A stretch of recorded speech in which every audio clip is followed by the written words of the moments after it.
और बैरिस्टर अली जफर का कहना है कि मेरी जानिब से कोई रिपोर्ट जमा ही नहीं कराई गई। जमा कराई गई सिफारिशात पीटीआई को अंदरूनी तौर पर जमा होंगी। मेरी रिपोर्ट की कोई कानूनी हैसियत नहीं। उनका मजीद कहना था कि वजीर आजम की हुकूमत के तहत बदउनवानों के लिए कोई गुंजाइश नहीं। जहांगीर तरीन के खिलाफ कार्रवाई पर मेरी रिपोर्ट असरअंदाज नहीं होगी।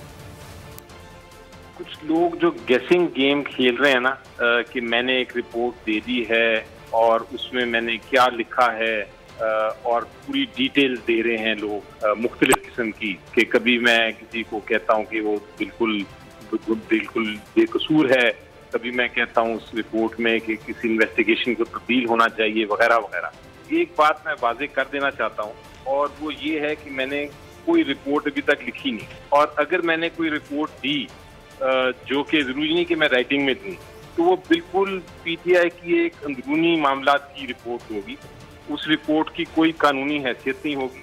ये भी मैं वाजे कर देना चाहता हूँ कि वो रिपोर्ट सिर्फ प्राइम मिनिस्टर साहब को, अगर राइटिंग में गई भी तो उनको ही पेश होगी। प्राइम मिनिस्टर साहब की पॉलिसी बड़ी क्लियर है और वो ये है कि करप्शन के लिए कोई गुंजाइश नहीं उस पॉलिसी।